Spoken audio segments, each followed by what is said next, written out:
7 अगस्त 2025 ED को लेकर supreme court ने क्या टिप्पणी की थी, मैं अपने दर्शकों को दिखाना चाहता हूं। उन्होंने कहा था कि आप बदमाश की तरह काम नहीं कर सकते, आपको कानून क्रूक की तरह काम नहीं कर सकते, आपको कानून के दायरे में रहकर काम करना होगा। मैंने अपने एक फैसले में देखा कि ईडी ने पिछले 5 साल में 5000 ECIR दर्ज की, लेकिन दोष सिद्धि की दर 10% से भी कम है। हम ईडी की छवि को लेकर भी चिंतित हैं और 5-6 साल की हिरासत के बाद अगर लोग बरी हुए तो जिम्मेदारी कौन लेगा।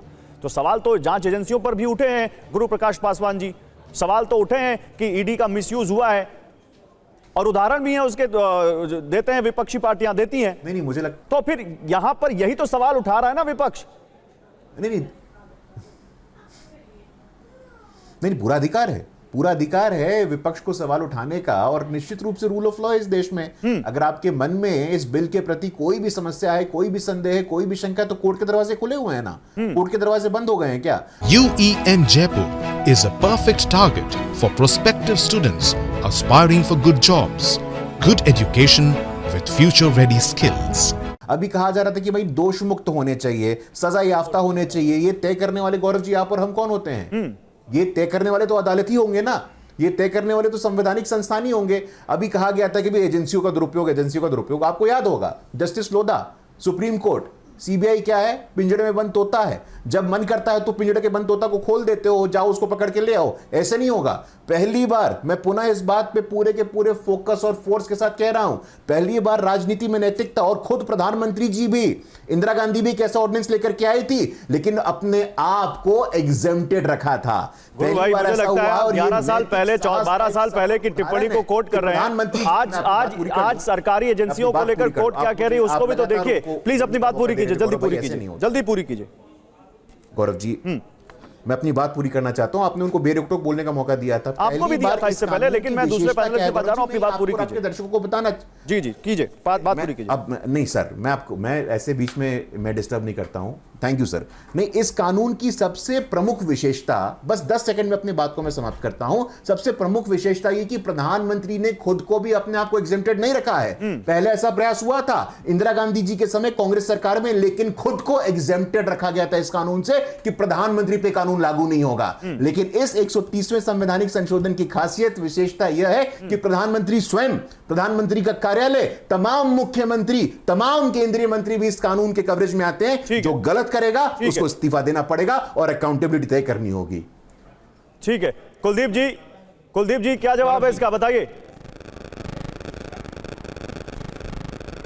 देखिए, नहीं बात रखने का ओपनिंग कमेंट का जी। देखिए, भारतीय जनता पार्टी और मोदी जी आज जिन राज्यों के अंदर सब कुछ करने के बाद भी, सारे हथकंडे अपनाने के बावजूद भी, जहां पर सरकार नहीं बना रहे हैं वहां पर सरकार बनाने का रास्ता निकाला गया है कि अब कुलदीप जी कुछ आपके ऑडियो में ना कुछ टेक्निकल ग्लिच है, सही नहीं आ रही है। मैं इसलिए नहीं रोक रहा हूं कि आपको बोलने नहीं देना है, टेक्निकल ग्लिच है, मैं उसको सही करवाता हूं। तब तक मैं प्रियंका भारती के पास आता हूं। प्रियंका भारती, आप बोलिए, जो ये कह रहे हैं कि प्रधानमंत्री को भी इससे बाहर नहीं रखा, इससे बड़ा नैतिकता का सबूत क्या होगा?